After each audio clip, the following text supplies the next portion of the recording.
माँ तू सबसे प्यारी है, माँ तू जग में न्यारी है। माँ तू सबसे प्यारी है, माँ तू जग में न्यारी है। अपने आंचल में रखना, अपने आंचल में रखना। हमें वरदानों से भरना। माँ तू सबसे प्यारी है, माँ तू जग में न्यारी है। माँ तू सबसे प्यारी है, माँ तू जग में न्यारी है। पिता, पुत्र और पवित्र आत्मा के नाम पर आमीन। आप सबों को जय यीशु। आज मैं आप लोगों से एक सवाल करता हूं। आपके लिए यीशु कौन है? आप ईसा मसीह में क्यों हैं? आप चर्च क्यों जाते हैं? प्रार्थना क्यों करते हैं? आप बाइबल क्यों पढ़ते हैं? आप मेरे वचन क्यों सुनते हैं? आपके लिए यीशु कौन है? अनेकों लोगों का जीवन देखने से पता चलता है, कई लोगों के लिए यीशु एक चंगाई देने वाला है। चंगाई चाहिए या कुछ चमत्कार दिखाने वाला व्यक्ति। चमत्कार देखना है, जीवन में कुछ चमत्कार हो, इसके लिए यीशु के पास जाते हैं। इस प्रकार यीशु को किसी प्रकार का तांत्रिक, किसी प्रकार का वैद्य या अन्य ऐसा रूप में देखते हुए उनके पास जाते हैं। इसके पीछे का एक और कारण है, कई लोग ऐसा दुकान भी खोल करके बैठा हुआ है, हमारे पास इधर आओ, देखो चंगाई मिलेगा। हमारे पास इधर आओ, तुम्हारा कष्ट पीड़ा सब दूर हो जाएगा। हमें इतना 1000 रुपया इधर जमा कर दो, हमारे लिए दे दो, तुम्हारा जो पैसे का जो जरूरत है सब पूर्ति होगा। पैसा मांग करके आपके पैसे की पूर्ति, आपको नौकरी देने वाले, आपको चंगाई देने वाले ऐसे अनेकों लोग हैं। वीडियोस में भी देख लीजिए, पूरा एडवर्टाइजमेंट ऐसा होगा। लोग गिरता हुआ, चीखता चिल्लाता हुआ, या किसी को चंगाई मिला हुआ है, ऐसे ऐसे एडवर्टाइजमेंट दिखा करके लोगों को वहां की ओर आकर्षित करने वाले। वहां पर जो लोग भागते हैं, जाते हैं, काय के लिए जाते हैं? वही चंगाई हमें भी चाहिए। वहां जाएगा तो वो चंगाई मिलेगा, इसलिए दौड़ करके जाते हैं। उनके लिए यीशु केवल एक डॉक्टर है, एक मजिशियन है।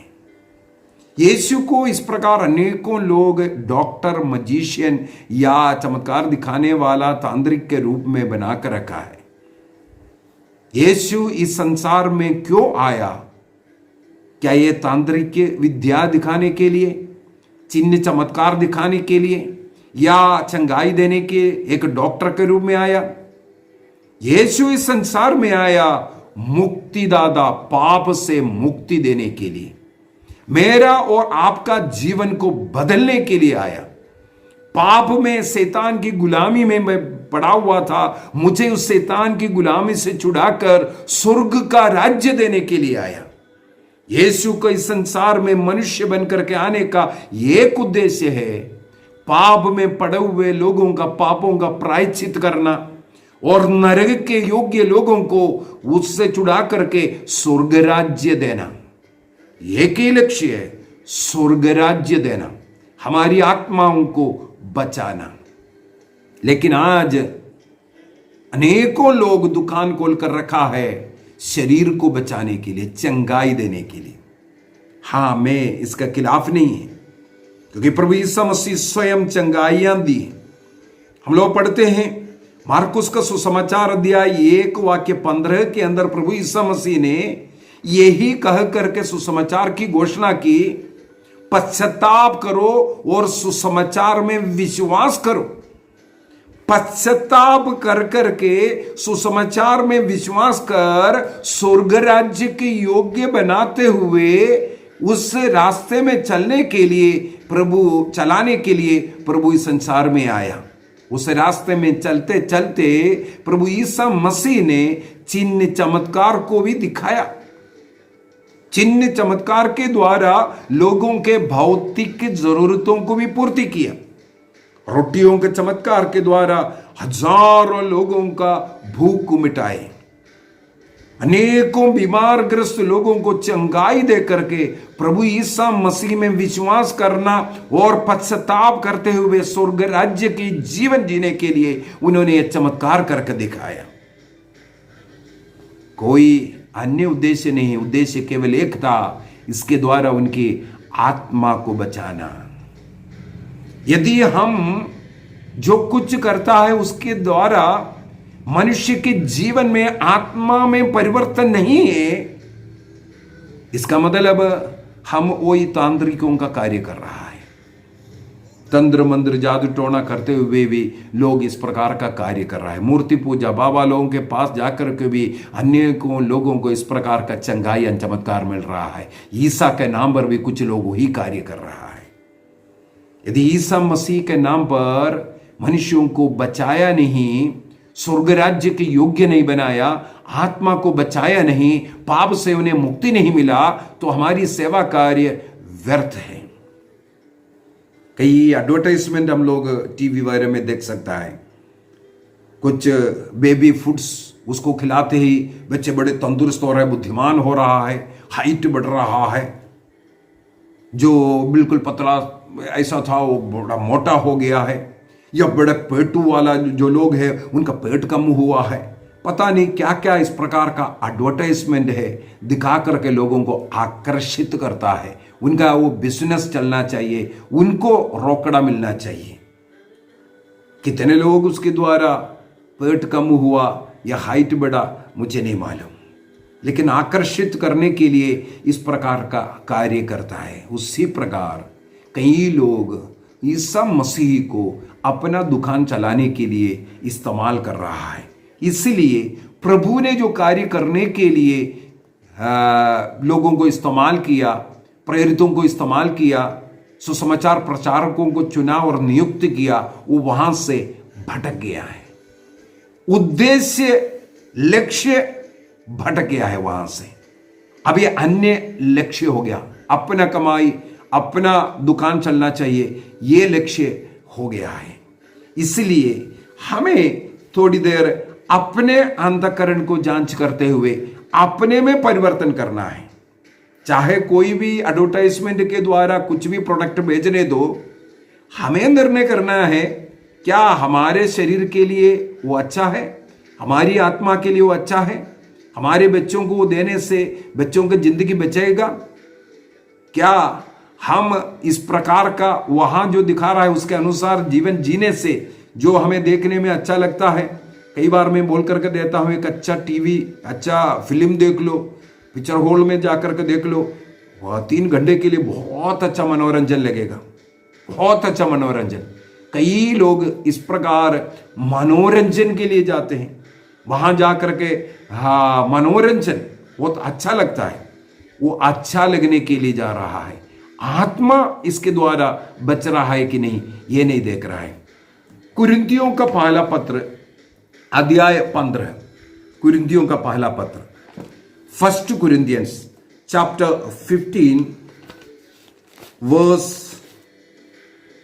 19, 1 Corinthians chapter 15 verse 19, वहां पर लिखा हुआ है यदि मसीह नहीं जी उठे, सॉरी verse 19, 18, 19, या यदि मसीह पर हमारा भरोसा इस जीवन तक ही सीमित है तो हम सब मनुष्यों में सबसे अधिक दयनीय है।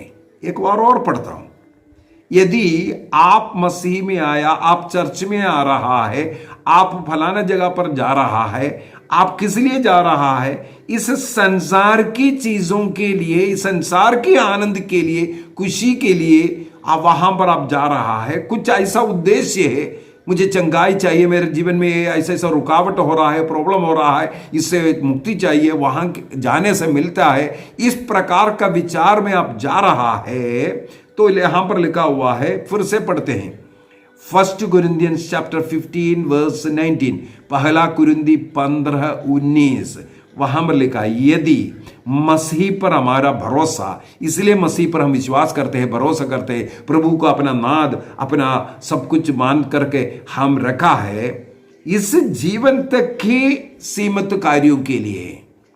यहां अच्छा भोजन चाहिए, अच्छा मकान चाहिए, नौकरी चाहिए, घर में सुख शांति चाहिए, इस कार्य के लिए ही आप ईसा मसीह को पकड़ कर रखा, मसीह बना है या मसीह भक्त बना है, तो लिखा हुआ है हम सब मनुष्यों में सबसे अधिक दयनीय लोग हैं।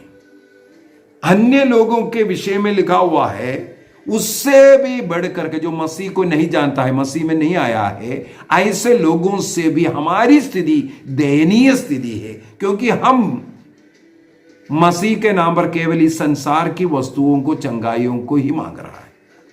हमारी इस प्रकार की अवस्था गलत है, दयनीय अवस्था है करके बोलते हैं। हमें मालूम है ऐसे कई भगवान लोग हैं जो धन देने वाला, धन का भगवान या चंगाई का भगवान या खेतीबाड़ी है उसका या नौकरी का या किसी यंत्र मशीन चल रहा है या पढ़ाई का एक भगवान, इस प्रकार नाना प्रकार के कार्य के लिए, उद्देश्य के लिए नाना प्रकार के भगवानों को पूजा करते हैं। हम लोगों को मालूम है इज़राइल में भी इसी प्रकार नाना प्रकार के देवी देवताएं होता था। इस प्रकार के नाना प्रकार के उद्देश्य के लिए, जरूरतों के लिए ऐसे देवी देवताओं की पूजा करता था। तो यहां पर संत पौलुस से समझाते हैं उनसे भी हमारा हालत बहुत खराब दयनीय होगा, क्योंकि ईसाइयों के लिए केवल एक ही ईश्वर है, सब कार्य के लिए, सब कार्य के लिए एक ही ईश्वर है। तो आप एक ही ईश्वर को पकड़ करके इन सब कार्यों के लिए सोच रहा है, आपकी दयनीय अवस्था है बोल रहे हैं। इससे अच्छा था उन लोगों का, क्योंकि आपका जो उद्देश्य है केवल यदि इसी संसार का, ये खेतीबाड़ी, ये पैसा, ये पढ़ाई, ये नौकरी, ये दान, ये सभी है, तो आप मसीह में आकर के कोई अच्छा कार्य नहीं किया, दयनीय कार्य है। मसीह में आना इस संसार के लिए नहीं, बल्कि हमारी आत्मा को बचाकर स्वर्ग राज्य पहुंचने का लक्ष्य रखने की जरूरत है।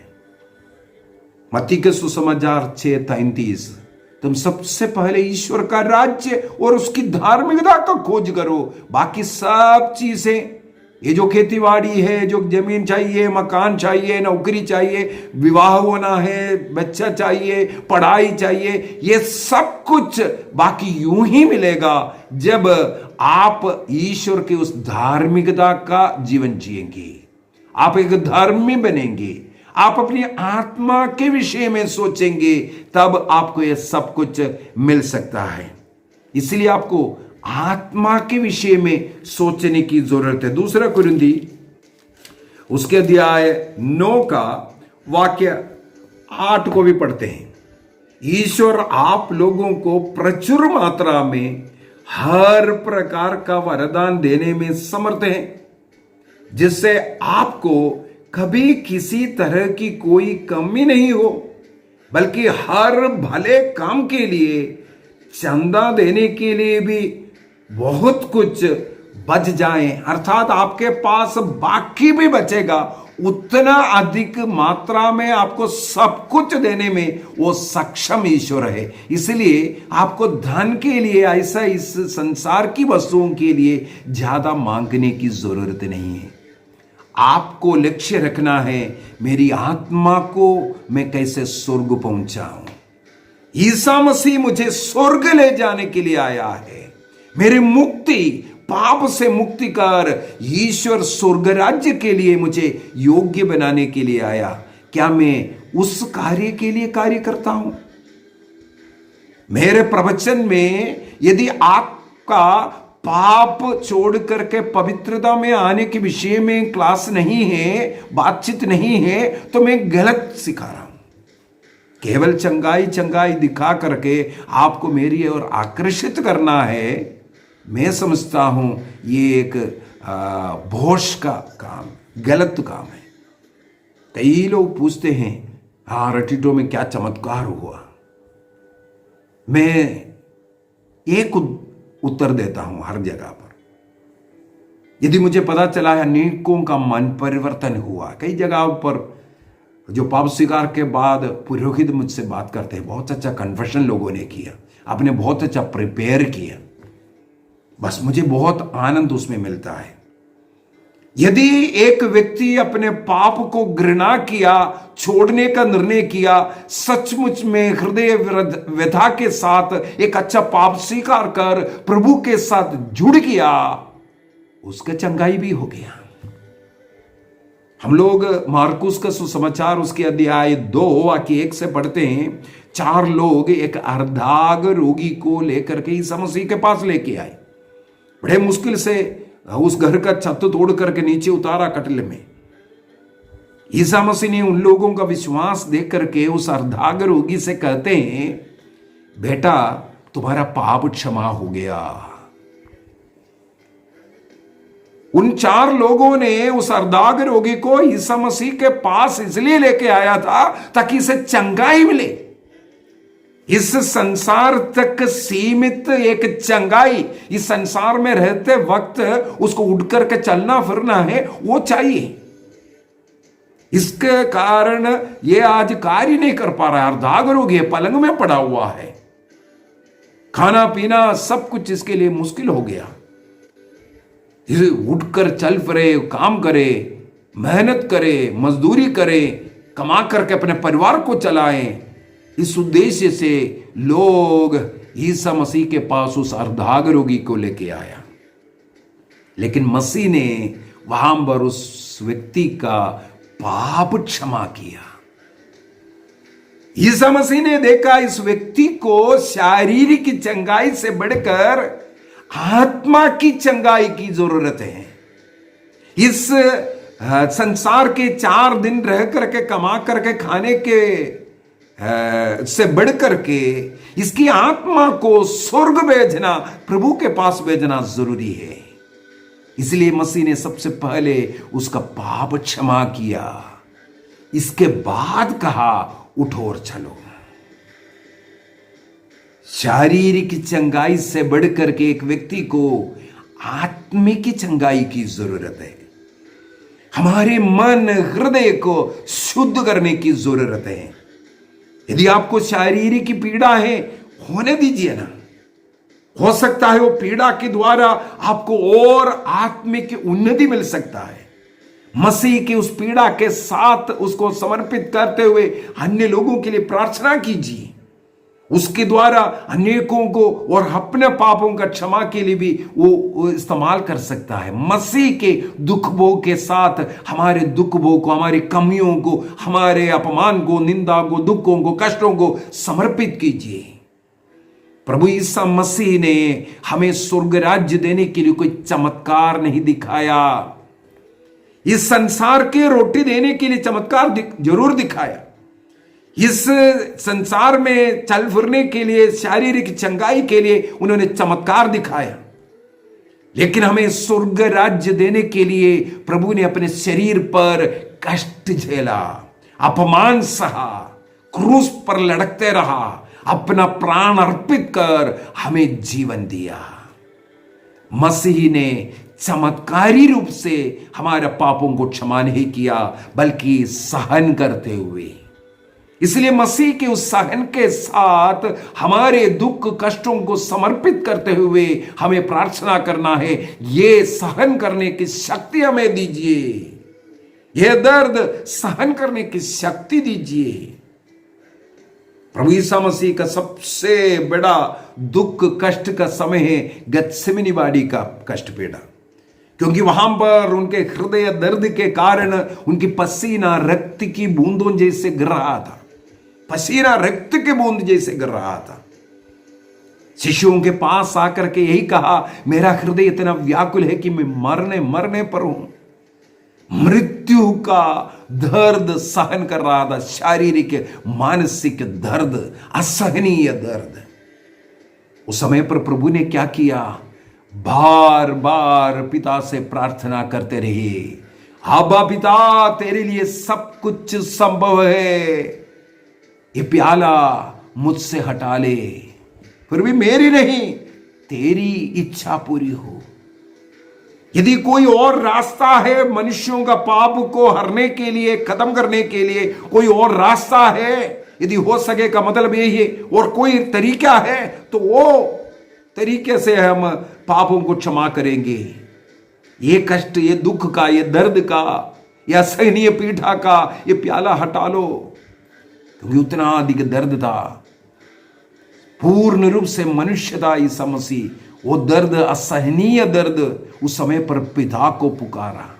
बाइबल में हम लोग यही पढ़ते हैं, जितना अधिक उनको दर्द, दुख, कष्ट झेलना पड़ा, उतना अधिक एकाग्र होकर के पिता से प्रार्थना करता रहा।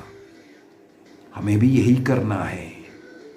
हमारे जीवन में दुख, समस्या, चिंता सब आता है, कितना भी पीड़ा है, उतना अधिक हमें प्रभु के साथ जुड़ने की जरूरत है, एकाग्र होने की जरूरत है।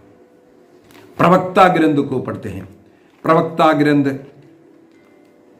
बुक ऑफ सिराक, चैप्टर 2, प्रवक्ता ग्रंथ अध्याय 2, वाक्य 2 से, विपत्ति के समय तुम्हारा जी घबराए नहीं, ईश्वर से लिपटे रहो, उसे मत त्यागो, जिससे अंत में तुम्हारा कल्याण होगा।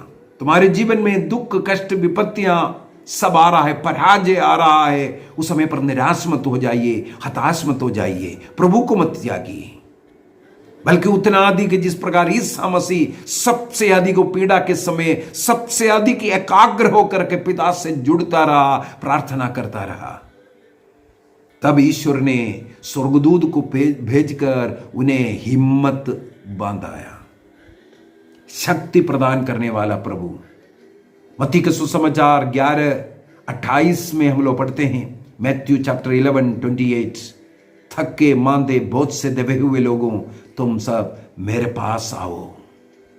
थके हैं, मांदे हैं, बोझ से दबे, हमें उस बोझ को लेकर के, वो दुख कष्ट को लेकर के प्रभु के पास आना। प्रभु कहते हैं मैं तुम्हें विश्राम दूंगा। जब प्रभु के उस दुख भोग के साथ हमारे दुखों को जब रखेगा, हमें उसके द्वारा शांति का अनुभव, प्यार का अनुभव मिलेगा। हमें इसकी जरूरत है। इब्रानियों का पत्र अध्याय 12 वाक्य 4, हिब्रूस चैप्टर 12 वर्स 4, अब तक आपको पाप से संघर्ष करने में अपना रक्त नहीं बहाना पड़ा।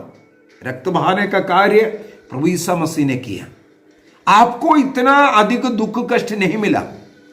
आपको थोड़ा सा जो सहन कर सकता है, इस प्रकार का आपको कुछ कष्ट मिला है। वाक्य 7 में लिखा हुआ है, आप जो कष्ट सहते हैं उसे पिता का दंड समझे, क्योंकि वह इसका प्रमाण है कि ईश्वर आपको पुत्र समझकर आपके साथ व्यवहार करता है।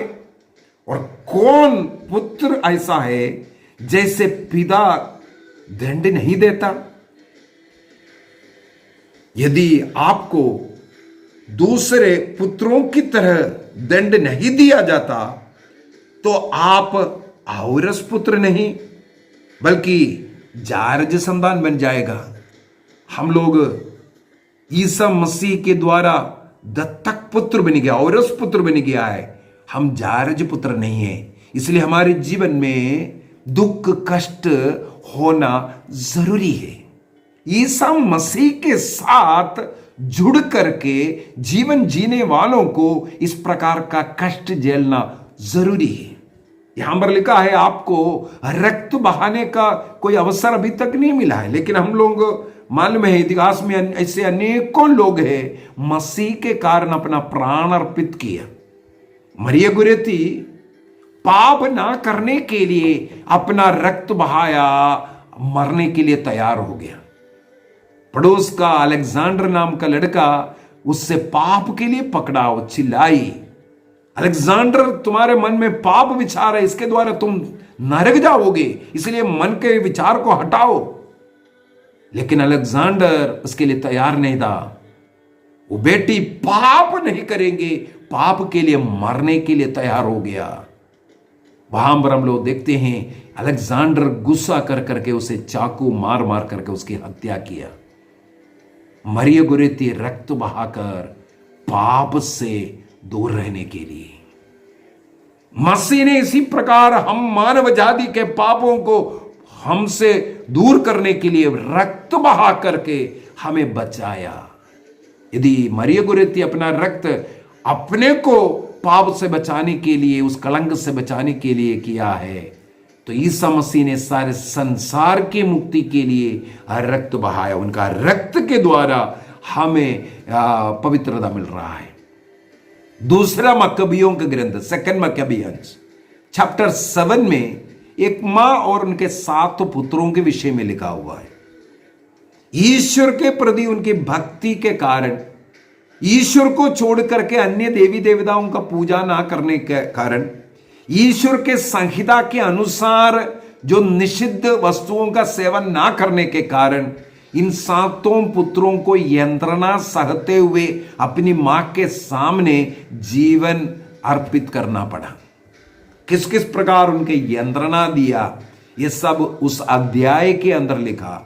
उस मां ने अपने बच्चों को ढारस बंधाते रहा, मरने तो जीवन अर्पित करेंगे, लेकिन पुनर्जीवित होकर के हम उस प्रभु की महिमा में प्रवेश करेंगे। इस उत्साह के साथ वो सब मरने के लिए तैयार हुआ।